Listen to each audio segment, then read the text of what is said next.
الحمد لله كفى والصلاة والسلام على النبي المصطفى وعلى آله وصحبه ومن سار على نهجه واقتفى وبعد فأعوذ بالله من الشيطان الرجيم بسم الله الرحمن الرحيم إن الذين آمنوا وعملوا الصالحات أولئك هم خير البرية صدق الله. فلما نزلت هذه الآية قال النبي صلى الله عليه وسلم لعلي هم أنت وشيعتك يوم القيامة أو كما قال عليه الصلاة والسلام.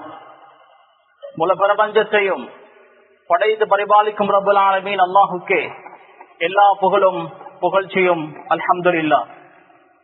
நபிமார்கள் ரசூல்மார்கள் அனைவர்களுக்கும் தலைவராக அனுப்பப்பட்ட நபியே முஸ்தபா முஹம்மது ஸல்லல்லாஹு அலைஹி வஸல்லம் அவர்கள் மீதும் அவர்களை பின்பற்றி வாழ்ந்த சஹாபாக்கள், தாபிஊன்கள், தபூ தாபிஈன்கள், ஸலஃபு ஸாலிஹீன்கள், அல்லாஹ்வுடைய அனைத்து நல்லடியார்கள் மீதும் அவனது ஸலாத்தும் ஸலாமும் உண்டாவதாக.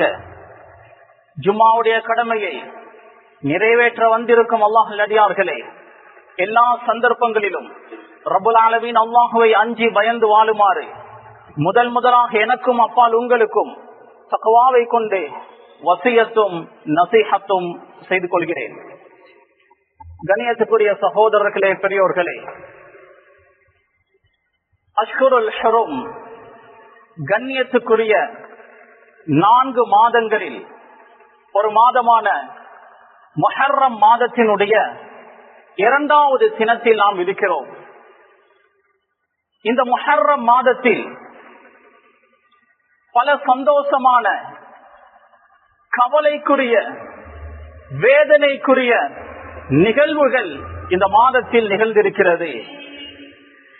கவலைக்குரிய, வேதனைக்குரிய நிகழ்வுகளில் ஒன்றுதான் யசீதுடைய ஹிலாபத்தின் போது கிபி ஹிஜ்ரி 61ஆம் ஆண்டு முஹர்ரம் மாதம் 10ஆம் தேதி ஜும்மாவுடைய தினம் ரசூலுல்லாஹி ஸல்லல்லாஹு அலைஹி வஸல்லம் அவர்களுடைய பேரன் ஹுசைன், அஹ்லுல் பைத், ரசூலுல்லாஹுடைய குடும்பத்தினர்கள் அநியாயமாக படுகொலை செய்யப்பட்டார்கள், மிக நோவினைப்படுத்தப்பட்டார்கள், துரோகம் இழைக்கப்பட்டார்கள். கண்ணியத்துக்குரிய சகோதரர்களே, கர்பலாவை பற்றி அதிகம் பேசப்படுவதில்லை. முஹர்ரமுடைய மாதத்தில் இஸ்லாமிய வரலாற்றில் இரத்தத்தால் பதிய வேண்டிய ஒரு சரித்திரம், மறக்கவோ மன்னிக்கவோ முடியாத ஒரு வரலாறு.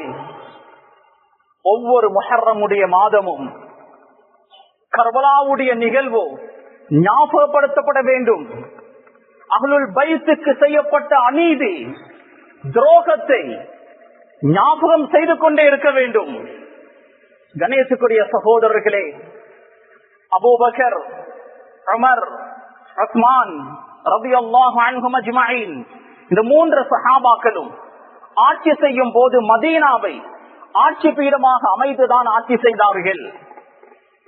அலி ரலியல்லாஹு அன்ஹு அவர்கள் கூஃபாவை ஆட்சி பீடமாக வைத்து ஆட்சி செய்தார்கள். காரணம், கூஃபாவாசிகள் அலி ரலியல்லாஹு அவர்களை வரவேற்றார்கள், பல கடிதங்கள் எழுதினார்கள். அலி ரலியல்லாஹு அன்ஹு அவர்கள் மதீனாவை மையமாக வைத்து ஆட்சி செய்வதை விட கூஃபாவை மையமாக வைத்து ஆட்சி செய்தால் அது பொருத்தமாக இருக்கும் என்று கருதினார்கள். கூஃபா என்றால் அந்த நேரத்தில் ஈராக்குடைய தலைநகர் பக்தாதுடைய சிட்டி உருவாக்கப்பட்டு இருக்கவில்லை. பக்தாதுடைய சிட்டி அப்பாசிய கிலாபத்தின் போதுதான் உருவாக்கப்பட்டது. பக்தாதை மிக பெரும் ஒரு நகரமாக அப்பாசியாக்கள் தான் மாற்றினார்கள். அலி ரலியல்லாஹு அன்ஹு அவருடைய காலத்தில் ஈராக்குடைய தலைநகராக இருந்தது கூஃபா. கூஃபாவை மையமாக வைத்து பல நாடுகளை அலி ரலியல்லாஹு அன்ஹு அவர்கள் ஆட்சி செய்து கொண்டிருந்தார்கள். அலி ரலியல்லாஹு அன்ஹு அவருடைய வஃபாத்துக்கு பின்னர் ஹசன் ரலியல்லாஹு அன்ஹு சிறிது காலம் கூஃபாவை மையமாக வைத்துதான் ஆட்சி செய்தார்கள். அதற்கு பின்னர் முஆவியா ரலியல்லாஹு அன்ஹு 20 வருடங்கள் கூஃபாவை மையமாக வைத்து ஆட்சி செய்தார்கள்.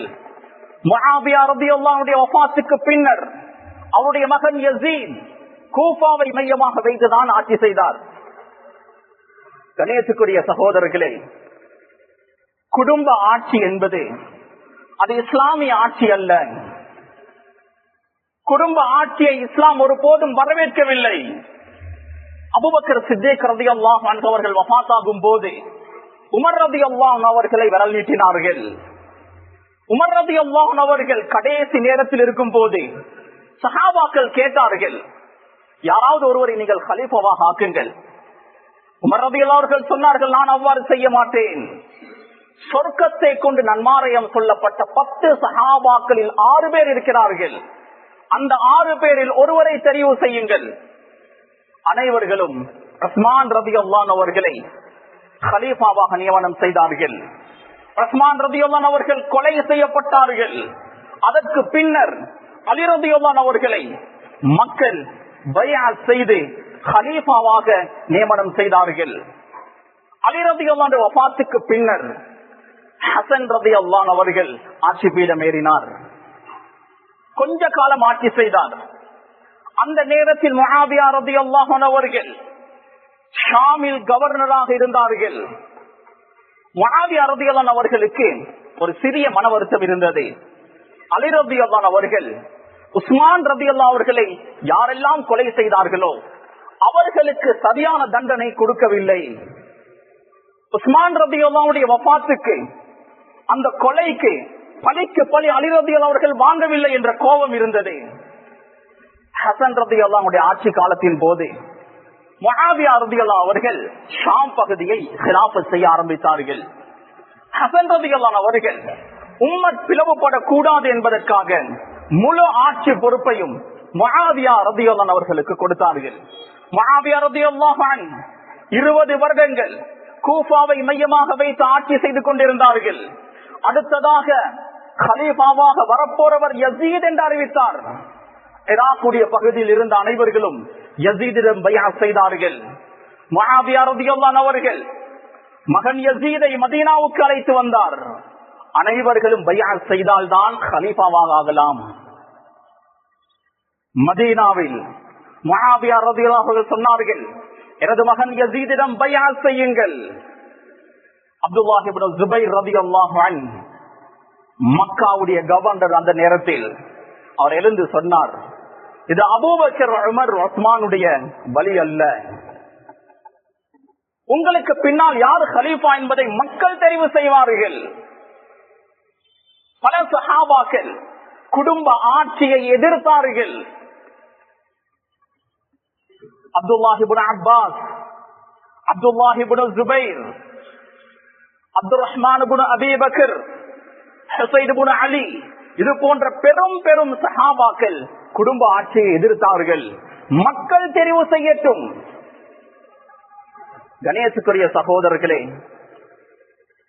ஷாமில் முஆவியா ரலியல்லாஹு அன்ஹு அவர்கள் வஃபாத் ஆகினார்கள்.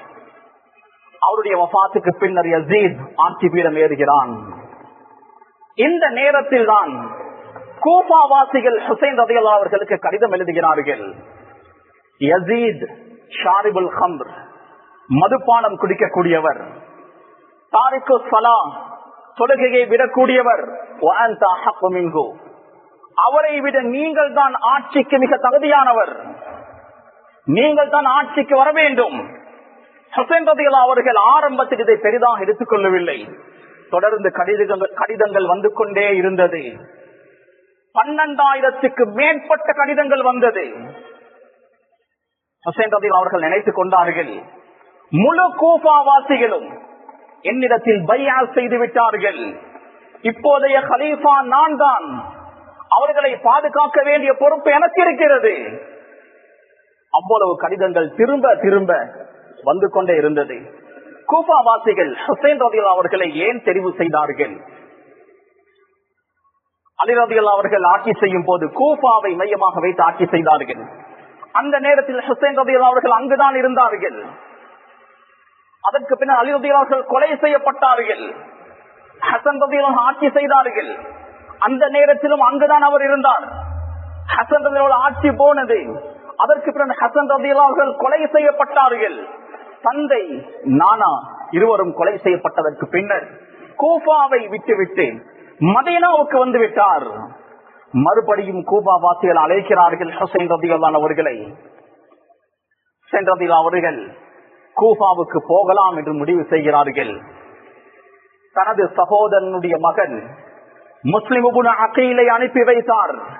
நிலவரங்களை ஆராய்ச்சி செய்யுங்கள், இந்த கடிதங்கள் உண்மையா பொய்யா என்று தேடுங்கள் என்று முஸ்லிம் இப்னு அகீலை நேரத்தோடு அனுப்பி வைத்தார். முஸ்லிம் இப்னு அகீல் கூஃபாவில் சில காலம் வசித்தார். நிலவரங்களை துருவி ஆராய்ந்தார். முஸ்லிம் இப்னு அகீலுடைய கரத்தில் ஹுசைன் ரலியல்லாஹு அவர்களுக்காக 30,000க்கும் மேற்பட்டவர்கள் பைஅத் செய்தார்கள். இந்த செய்தி ஹுசைன் ரலியல்லாஹு அவர்களுக்கு வருகிறது. தனது குடும்பத்தை அழைத்துக் கொண்டு கூஃபாவை நோக்கி செல்கிறார்கள். கண்ணியத்துக்குரிய சகோதரர்களே, பெரியோர்களே, அன்பானவர்களே, முஸ்லிம் இப்னு அகீலுடைய கரத்தில் 30,000க்கு மேற்பட்டவர்கள் பைஅத் செய்து விட்டார் என்ற செய்தி யஸீதுக்கு கேள்விப்படுகிறது. முஸ்லிம் இப்னு அகீல் கொலை செய்யப்பட்டார். முஸ்லிம் இப்னு அகீலுடைய கடைசி நேரத்தில் அவர் அழுந்தார். கேட்கப்பட்டது, ஏன் நீங்கள் அழுகிறீர்கள்? நான் அழுவது எனது மரணத்தை நினைத்து அல்ல, நான் செய்து கொடுத்து விட்டேன். வருகிறார்களே அஹ்லுல் பைத், நபியுடைய குடும்பம், அவர்களை நினைத்து அழுகிறேன். ஹுசைன் ரலியல்லாஹு அவர்கள் அவருடைய குடும்பத்தினரை அழைத்துக் கொண்டு கிட்டத்தட்ட 50 பேர், பெண்கள், சிறு பிள்ளைகள் அனைவர்களும் உள்ளடங்குவார்கள். 17 சிறு பிள்ளைகள் இருந்தார்கள்.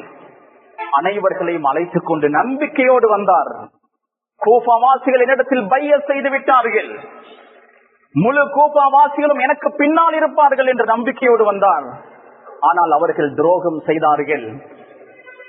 ஹுசைன் ரலியல்லாஹு அவர்கள் போகும்போதே பல சஹாபாக்கள் எச்சரிக்கை செய்தார்கள், போக வேண்டாம், கூஃபாவாசிகள் நல்லவர்கள் அல்ல, மோசடி செய்வார்கள். இப்னு அப்பாஸ் ரலியல்லாஹு அன்ஹுமா அவர்கள் ஹுசைன் ரலியல்லாஹுடைய கரத்தை பிடித்து சொன்னார், இன்னா அஹ்ல இராக் கௌமு கத்ரின் ஃபலா தக்ருபன்னஹும். இராக் வாசிகள் மோசடி செய்யக்கூடியவர்கள், அவர்களை நம்பாதீர்கள், அவர்களை நெருங்க கூட வேண்டாம். ஃபஇன் அபைத இல்ல ஸைர், நீங்கள் சென்றே ஆக வேண்டும் என்றால் ஃபஸிர் இலல் யமன், யமனுக்கு செல்லுங்கள். யமனில் ஃபஇன்ன பிஹா ஹுசூனன் வ ஷிஆபன் வ லிஅபீக பிஹா ஷிஆ, யமனில் பாதுகாப்பான கோட்டை இருக்கிறது, நல்ல மக்கள் இருக்கிறார்கள், உங்களுடைய தந்தைக்கு ஆதரவாக பெரும் ஒரு கூட்டமே யமனில் இருக்கிறது, யமனுக்கு செல்லுங்கள். அப்துல்லாஹ் இப்னு ஸுபைர் ரலியல்லாஹு அன்ஹு ஹுசைன் ரலியல்லாஹு அன்ஹு சொன்னார்கள், கஸலு அபாக வ அகாக லா தذهب, உங்களுடைய தந்தை நானா இருவரையும் கொலை செய்தவர்கள் அவர்கள், லா தذهب, போகவானம். அபூ சயீத் அல் குத்ரி ரலியல்லாஹு அன்ஹு அவர்கள் ஹுசைன் ரலியல்லாஹு அவர்களை கட்டி அணைத்தார். சொன்னார், இன்னீ லக நாஸிஹ் வ இன்னீ லக முஷ்ஃபிக், நான் உங்களோடு அன்பாக பழகக்கூடியவன், உங்களுக்கு நல்லது கெட்டதை சொல்லி தரக்கூடியவன், அல்லாஹுக்காக கேட்கிறேன், போக வேண்டாம், போக வேண்டாம் என்று திரும்ப திரும்ப சொன்னார்கள். நான் கூஃபாவில் இருக்கும் போது உங்களுடைய தந்தை அலி ரலியல்லாஹு அவர்கள் சொல்வதை நான் கேட்டேன். வல்லாஹி லகத் மலல்துஹும் வ அப்கதுதுஹும் வ மல்லூனி வ அப்கதுனி, அவர்களுடைய விடயத்தில் நான் சோர்ந்து விட்டேன், நான் அவர்களை பகைத்து விட்டேன், அவர்களும் என்னை பகைத்து விட்டார்கள், கோபித்து விட்டார்கள். அவர்களிடம் இருந்தேன் வஃபா, நம்பிக்கையாக நடப்பது என்பது நிகழவே ஆது என்று உங்களுடைய தந்தை அலி ரலியல்லாஹு அவர்கள் சொல்ல நான் கேட்டிருக்கிறேன். பல சஹாபாக்கள் எச்சரிக்கை செய்தார்கள். இப்னு உமர் ரலியல்லாஹு அன்ஹு அவர்களுக்கு ஹுசைன் ரலியல்லாஹு அவர்கள் போகிறார்கள் என்ற செய்தி ஆரம்பத்தில் கேள்விப்படவில்லை, பிறகு கேள்விப்படுகிறது. குதிரையில் மிக வேகமாக பயணம் செய்து வந்தார். 3 நாட்கள் பயணம் செய்து ஹுசைன் ரலியல்லாஹு அவர்களுடைய படையை அடைந்தார். கோபத்தோடும் ஆத்திரத்தோடும் கேட்டார், ஐன ததுகம், எங்கு செல்கிறீர்கள்? ஹுசைன் ரலியல்லாஹு அவர்கள் சொன்னார்கள், இதல் கூஃபா, கூஃபாவுக்கு நான் செல்கிறேன். ஹாதிஹி குதுபுகும் வபையாத்துகும், இதோ அவர்களுடைய கடிதங்கள், அவர்கள் செய்த பையாத் என்று எல்லாத்தையும் எடுத்து காண்பித்தார். இப்னு உமர் ரலியல்லாஹு அன்ஹு அவர்கள் அனைத்தையும் வாசித்தார்கள். வாசித்து விட்டு சொன்னார்கள், லா தஅதிஹிம், போக வேண்டாம், கூஃபா வாசிகளை நம்ப வேண்டாம். நான் உங்களுக்கு ஒரு ஹதீஸை சொல்கிறேன். இன்னி முஹத்திஸுக ஹதீஸன், ஒரு ஹதீஸை நான் சொல்கிறேன். ஜிப்ரீல் அலைஹிஸ்ஸலாம் அவர்கள் ஒரு தடவை உங்களுடைய பாட்டன் ரசூலுல்லாஹிடம் வந்தார். ஃபഖய்யரஹு பைன துன்யா வல் ஆখিরা, துன்யா ஆখিরা இரண்டுக்கு மத்தியில் இக்தியார், ஆப்ஷனை கொடுத்தார். உங்களுடைய பாட்டனோ ஃபக்தார் அல் ஆখিরা, ஆখিரத்தை தான் தெரிவு செய்தார். உங்களுக்கு இந்த ஆட்சி எல்லாம் தேவையில்ல, மதீனாவுக்கு திரும்பி வந்து விடுங்கள். ஹுசைன் ரலியல்லாஹு அவர்கள் சொன்னார்கள், என்னிடம் அவர்கள் பைஅத் செய்திருக்கிறார்கள், அவர்களை பாதுகாக்க வேண்டிய பொறுப்பு எனக்கு இருக்கிறது. ஹுசைன் ரலியல்லாஹுடைய படை கூஃபாவை நோக்கி செல்கிறது. யஸீத் கேள்விப்படுகிறான், ஹுசைன் ரலியல்லாஹு அவர்கள் ஒரு படை பட்டாளத்தை அழைத்துக் கொண்டு ஆட்சியை பிடிக்க வந்து கொண்டிருக்கிறார். யஸீத் அவனுடைய ஆளுநராக இருந்த உபைதுல்லாஹ் இப்னு ஜியாதை அழைத்து அவனோடு பேச்சுவார்த்தை நடத்தினான். யஸீத் சொன்னான், வருகிறார்கள் அஹ்லுல் பைத், நபியுடைய குடும்பத்தினர்கள், நீங்களாக யுத்தத்தை ஆரம்பிக்காதீர்கள், பேச்சுவார்த்தையின் மூலமாக சுமூகமாக முடித்துவிடுங்கள். அவர்கள் தாக்கினால் பதிலுக்கு நீங்கள் தாக்குங்கள். இவ்வாறுதான் யஸீத் சொல்லி அனுப்பினார். உபைதுல்லாஹ் இப்னு ஜியாத் கூஃபாவுடைய கவர்னர் 4000-5000 பேரை கொண்ட ஒரு படையை தயார் செய்தான். அந்த படைக்கு உமர் இப்னு சஅத் என்பவனை தளபதியாக நியமனம் செய்தான். 2 படைகளும் கர்பலா என்ற இடத்தில் சந்தித்துக் கொள்கிறார்கள். கர்பலா என்பது ஒரு வறண்ட பூமி, கர்ருன் வபலாம், பலாய் முசிபத்கள் நிறைந்த ஒரு பூமி. அந்த பூமியில் சந்தித்தார்கள். ஹிஜ்ரி 61ஆம் ஆண்டு முஹர்ரமுடைய மாதம் 10ஆம் நாள் ஜும்ஆவுடைய தினம் 2 படைகளும் சந்தித்துக் கொள்கிறார்கள். ஹுசைன் ரலியல்லாஹு அவர்களுக்கு கூஃபாவாசிகள் 12,000க்கும் மேற்பட்ட கடிதங்களை அனுப்பி வைத்தார்கள். முஸ்லிம் இப்னு அக்கீலுடைய கரத்தில் 30,000க்கும் மேற்பட்டவர்கள் பைஅத் செய்தார்கள். யாருமே கர்பலாவுக்கு வரவில்லை, ஒருவர் கூட வரவில்லை. யாருடைய கடிதம் எல்லாம் வந்திருந்ததோ அவர்கள் யஸீதுடைய படையில் இருக்கிறார்கள். ஹுசைன் ரலியல்லாஹு அவர்கள் விளங்கிக் கொண்டார்கள், நாம் துரோகம் இழைக்கப்பட்டு விட்டேன், எனக்கு துரோகம் செய்து விட்டார்கள், சதி நடந்திருக்கிறது. ஹுசைன் ரலியல்லாஹு அவர்கள் சொன்னார்கள், 3 விடயங்களை நான் முன்வைக்கிறேன், இது ஒன்றை நீங்கள் தெரிவு செய்யுங்கள். இம்மா அன் தத்ருகூனி அர்ஜி மின் ஹைது அதைது, என்னை விட்டால் வந்த வழியில் நான் மதீனாவுக்கே சென்று விடுவேன். அவ் அத்ஹப் இலா யஸீத், அல்லது யஸீதிடம் என்னை கூட்டி செல்லுங்கள், அவரோடு நான் பேசுகிறேன். அவ் அல்ஹக் பிஸ்ஸுகூர், அல்லது இந்த கூஃபாவிலேயே பாதுகாப்பான ஒரு இடத்தில் நான் தங்கி விடுகிறேன். பெண்கள் சிறு பிள்ளைகள் இருக்கிறார்கள் என்று ஹுசைன் ரலியல்லாஹு அவர்கள் அவருடைய கோரிக்கையை முன்வைத்தார்கள். உபைதுல்லாஹ் இப்னு ஜியாதுடைய படை அனைத்தையும் மறுத்தது. ஹுசைன் ரலியல்லாஹு அவர்களையும் அஹ்லுல் பைத்தையும் கேவலப்படுத்தக்கூடிய நிபந்தனைகளை முன்வைத்தார்கள். ஹுசைன் ரலியல்லாஹு அவர்கள் சொன்னார்கள், நீங்கள் இப்படியே செய்து கொண்டிருந்தால் எனது உடம்பில் உயிர் இருக்கும் வரை உங்களுக்கு எதிராக நான் போராடுவேன். கண்ணியத்துக்குரிய சகோதரர்களே, யுத்தம் நடக்கிறது. அந்த பக்கம் 4000-5000 போர் வீரர்கள், இந்த பக்கம் வெறும் 50 பேர். அந்த 50 பேர் 17 சிறு பிள்ளைகள், பெண்கள். யுத்தம் செய்ய தகுதியானவர்களோடு 10-15 பேர் தான் இருக்கிறார்கள். 4000-5000 பேர் கொண்ட படை ஹுசைன் ரலியல்லாஹு அவர்கள் எதிர்த்து நிற்கிறார்கள். பகல் வரை யுத்தம் நடக்கிறது. காலையில் இருந்து ஹுசைன் ரலியல்லாஹு அவர்களை நெருங்கக்கூடிய முடியவில்லை. ரசூலுல்லாஹுடைய பேரன் ஃபாத்திமா ரலியல்லாஹு அன்ஹா அவர்களிடம் பால் குடித்து வளர்ந்த பிள்ளை 4000 போர் வீரர்களை தனியாளாக எதிர்த்து போரிட்டார். பகல் வரை அவரை நெருங்க முடியவில்லை. துஹருடைய தொழுகைக்காக தக்பீர் கட்டினார். பக்கத்தில் 2 பேர் காவலுக்கு இருந்தார்கள். சலாம் கொடுக்கிறார்கள். 2 பேருடைய முழு உடம்பும் அம்புகள் ஈட்டிகள் நிறைந்திருந்தது. அந்த இருவரும் ஹுசைன் ரலியல்லாஹு அன்ஹு அவர்களை பாதுகாத்தார்கள். பெண்கள் தங்கியிருந்த கூடாரங்கள் கிழிக்கப்பட்டது.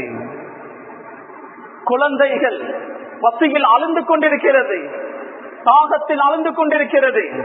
ஃபுராத் நதி கர்பலா என்ற இடத்துக்கு பக்கத்தில் தான் இருக்கிறது.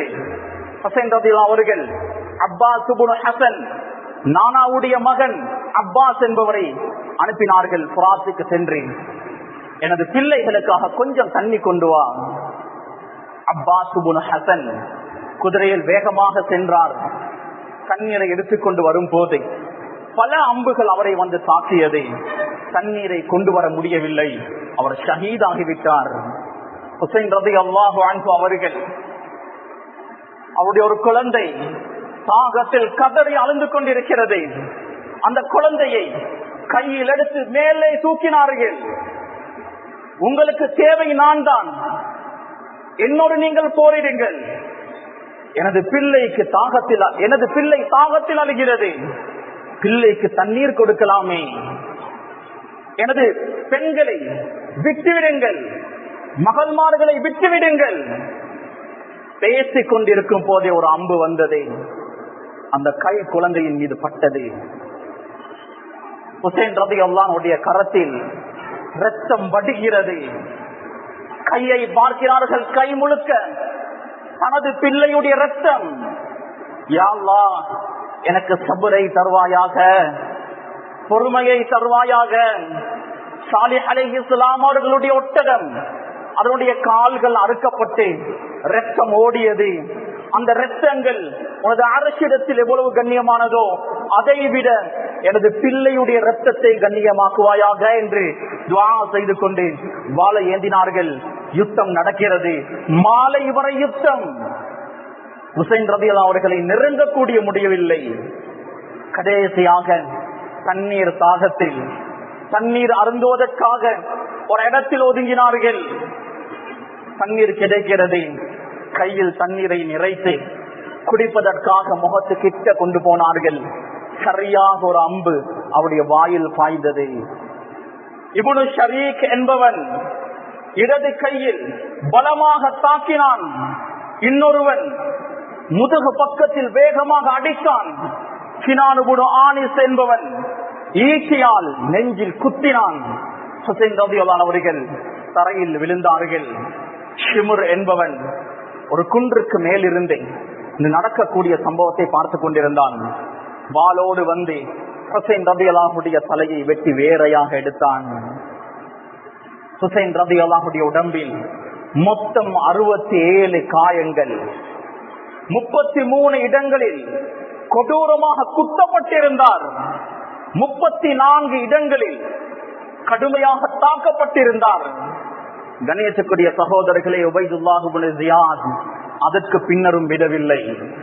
அங்கிருக்கக்கூடிய அனைத்து குதிரைகளையும் ஹுசைன் ரலியல்லாஹு அன்ஹுடைய உடம்பில் ஓட்டுமாறு சொன்னான். எல்லா குதிரைகளையும் ஹுசைன் ரலியல்லாஹு அன்ஹுடைய உடம்பில் ஓட்டினார்கள். உடல் சின்ன பின்னமானது. ஹுசைன் ரலியல்லாஹு அன்ஹுடைய தலை யசீதிடம் வருகிறது. யசீத் கண்டதும் கதறி அழுந்தார். எனக்கும் இந்த கொலைக்கும் சம்மதம் இல்லை என்று சொன்னார். ஆனால் யசீதுடைய கருப்பு பக்கங்கள் இருக்கிறது. யசீத் சரியான பாதுகாப்பை அவர்கள் வயிற்றுக்கு கொடுக்கவில்லை. கொலை செய்தவர்களுக்கு தண்டனை கொடுக்கவில்லை. குறைந்த பட்சம் ஒரு கடிதத்தின் மூலமாவது அவர்களை எச்சரிக்கை செய்யவில்லை.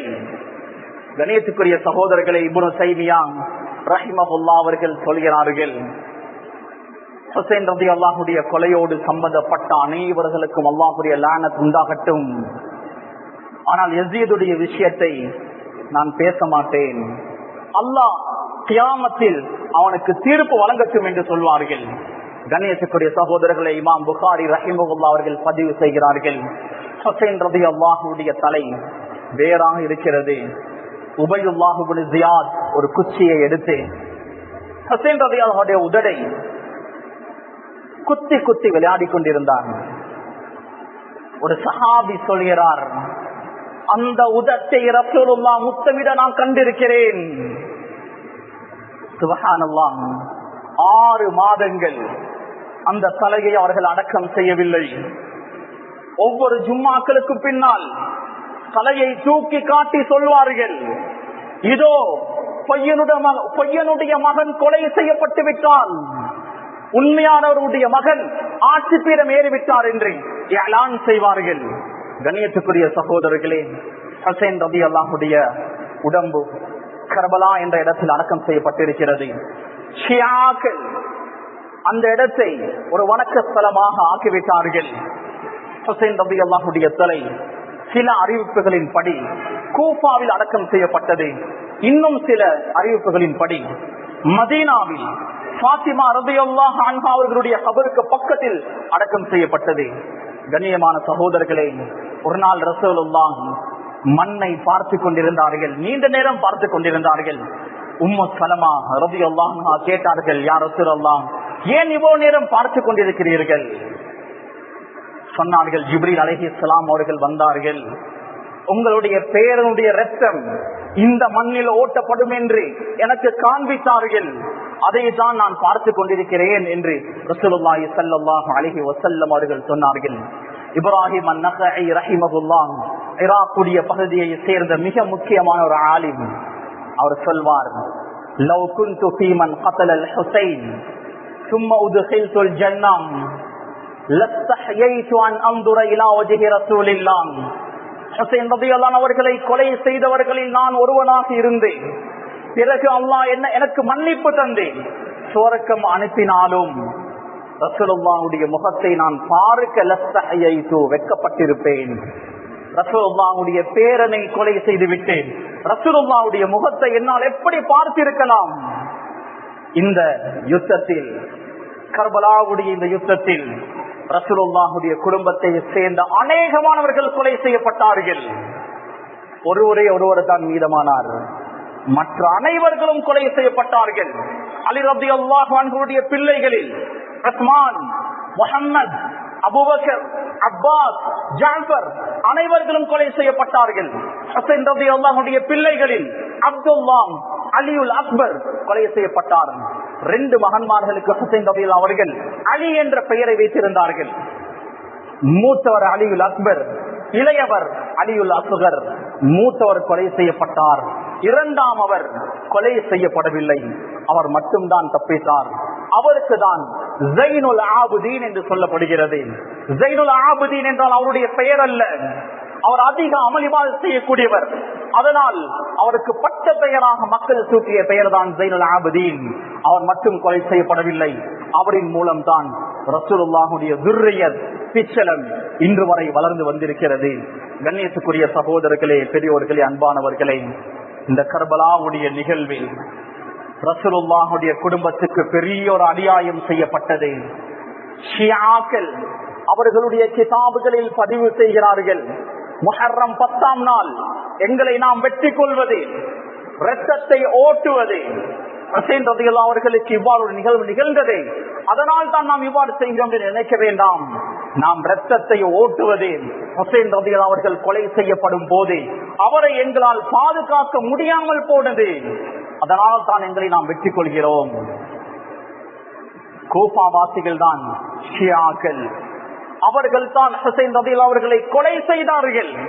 இப்னு உமர் ரலியல்லாஹு அன்ஹு அவர்கள் ஒரு தடவை மக்காவில் அமர்ந்திருக்கிறார்கள். ஒரு மனிதர் வந்தார், யஸ்அலுஹு அன் தமில் பஊதா, ஒரு கொசுவை கொலை செய்ய முடியுமா முடியாதா என்று ஃபத்வா கேட்டு வந்தார். இப்னு உமர் ரலியல்லாஹு அன்ஹு கேட்டார்கள், நீங்கள் எந்த ஊரை சார்ந்தவர்? கூஃபா என்று சொன்னார். இப்னு உமர் ரலியல்லாஹு அன்ஹு கோபத்தில் எழுந்தார்கள் அடிப்பதற்கு. ஹுசைன் ரலியல்லாஹு அன்ஹு அவர்களை, அஹ்லுல் பைத்தை கொலை செய்தவர்கள் நீங்கள், கொசுவை பற்றி நீ ஃபத்வா கேட்கிறாயா? கணேசுக்குரிய சகோதரர்களே, ஹுசைன் ரலியல்லாஹு அன்ஹு அஹ்லுல் பைத்துக்கு இந்த நடந்த அநியாயத்தை நினைத்து எங்களுடைய மனம் கவலைப்படுகிறதா, சஞ்சலப்படுகிறதா? இது ஈமானுடைய அடையாளம். அதற்காக உடம்பை வெற்றி கொள்வதோ ரத்தத்தை ஓட்டுவதோ அது ஷரியத் அனுமதிக்கக்கூடிய விடயம் அல்ல. எனவே ரப்பல் ஆலமீன் அந்த கர்பலாவுடைய நிகழ்வில் அஹ்லுல் பைத்தை சேர்ந்தவர்கள் யாரெல்லாம் ஷஹீதாக்கப்பட்டார்களோ அவர்களுடைய நம்பர் அல்லாஹ் மர்கதஹும் அவருடைய கபர்களை அல்லாஹ் பிரகாசமாக்கி வைப்பானாக. அஹ்லுல் பைத்கள் ரசூலுல்லாஹ்வுடைய குடும்பத்தை சார்ந்தவர்கள், இதுவரை ஹயாத்தோடு இருக்கக்கூடியவர்கள் அனைவர்களையும் ரப்பல் ஆலமீன் அல்லாஹ் கபூல் செய்வானாக. யா அல்லாஹ், நாம் பாவிகள் யா அல்லாஹ், தவறு செய்யக்கூடியவர்கள் யா அல்லாஹ், என்னுடைய பாவங்களை, தப்பு தவறுகளை, குற்றம் துறைகளை மன்னிப்பாயாக. சிறப்பான ஒரு மாதத்தில் இருந்து உன்னிடம் கையேந்து இருக்கிறோம் யா அல்லாஹ். முஹர்ரமுடைய மாதத்தில் முதல் ஜும்ஆவில் நாம் கையேந்து இருக்கிறோம் யா அல்லாஹ். என்னுடைய பாவங்கள் அனைத்தையும் மன்னிப்பாயாக. என்னுடைய சௌபாக்களை ஏற்றுக்கொள்வாயாக, இஸ்திக்ஃபார்களை ஏற்றுக்கொள்வாயாக. கலிமாவுடைய மௌத்தை எங்களுக்கு நசீபாக்குவாயாக. ஜன்னத்துல் ஃபிர்தௌஸை எங்களுக்கு